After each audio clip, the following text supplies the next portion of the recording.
దశాబ్దాలుగా ఎదురు చూస్తున్నటువంటి నిరుద్యోగ యువతీ యువకుల యొక్క ఆశలను నిజం చేయడం కోసం మేము ప్రభుత్వంలోకి రాగానే నిరుద్యోగ యువతీ యువకుల ఉద్యోగాలు నియమించే ప్రక్రియని వెంటనే మొదలు పెడతాం.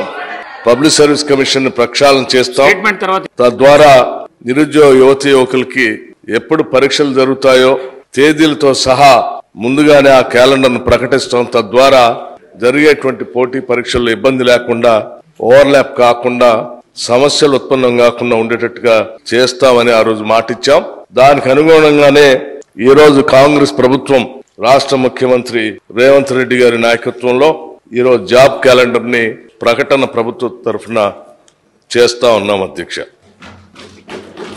అధ్యక్ష, గత ప్రభుత్వ పాలనలో తెలంగాణ పబ్లిక్ సర్వీస్ కమిషన్ సరైన నిర్వహణ లేని కారణంగా 2 సార్లు గ్రూప్ 1 పరీక్ష రద్దు అయింది. పేపర్ లీక్ కారణంగా 2023 మార్చి 17వ తేదీన మొదటిసారి పరీక్ష రద్దు కాగా ఉద్యోగార్థుల బయోమెట్రిక్స్ తీసుకోనందున హైకోర్టు ఉత్తర్వుల ద్వారా 2024 ఫిబ్రవరి 19వ తేదీన రెండోసారి కూడా పరీక్ష రద్దు అయింది.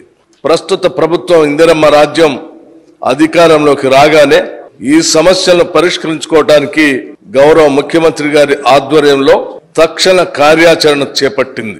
సాగునీరు, పౌర సరఫరాల మంత్రి గారితో పాటుగా ముఖ్యమంత్రి గారు యూనియన్ పబ్లిక్ సర్వీస్ కమిషన్ పనితీరును అర్థం చేసుకోవటానికి కమిషన్ చైర్మన్ గారిని స్వయంగా సంప్రదించారు. నూతన చైర్పర్సన్, సీనియర్ సివిల్ సర్వెంట్స్ సభ్యులుగా నియమించడం ద్వారా తెలంగాణ పబ్లిక్ సర్వీస్ కమిషన్ ని ప్రక్షాళన చేయటం జరిగింది. రిక్రూట్మెంట్ ప్రక్రియను సరళీకృతం చేయటానికి యూపీఎస్సీ మరియు కేరళ పబ్లిక్ సర్వీస్ కమిషన్ అనుసరిస్తున్న పద్ధతులు, విధానాలను అర్థం చేసుకోవటానికి సీనియర్ ఐఏఎస్ల అధ్యక్షతన 2 కమిటీలను ఏర్పాటు చేయటం జరిగింది. వారి నివేదికల ఆధారంగా వారి సూచనలు ప్రభుత్వం అమలు చేస్తుంది. నూతన నోటిఫికేషన్లు, పరీక్షలు ప్రభుత్వం పాత గ్రూప్ 1 నోటిఫికేషన్ రద్దు చేసి 60 నూతన ఖాళీలను జత చేస్తూ 563 ఖాళీల కోసం ఒక నూతన నోటిఫికేషన్ ని జారీ చేసింది. ప్రిలిమినరీ పరీక్షకు 3,02,172 మంది అభ్యర్థులు హాజరవగా పరీక్ష సజావుగా జరిపించాం. ఫలితాలను కూడా ఇదివరకే ప్రకటించడం జరిగింది. మెయిన్స్ పరీక్షలు అక్టోబర్ 21వ తేదీ నుండి 27వ తేదీ వరకు షెడ్యూల్ చేయటం అయింది.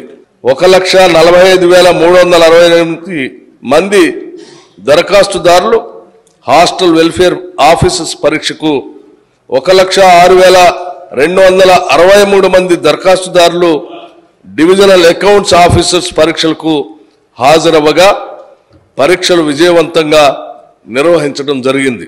వివిధ రాష్ట్ర ప్రభుత్వ శాఖల్లో 32,410 మంది యువతకు నియామక ఉత్తర్వులను జారీ చేయటం కూడా జరిగింది. అదనంగా 13,505 ఉద్యోగ ఖాళీల భర్తీకి అనుమతులను కూడా ఇవ్వటం జరిగింది. 11,062 ఖాళీలతో టీచర్ రిక్రూట్మెంట్ కోసం డిఎస్సి పరీక్షను ప్రకటించడం అయింది.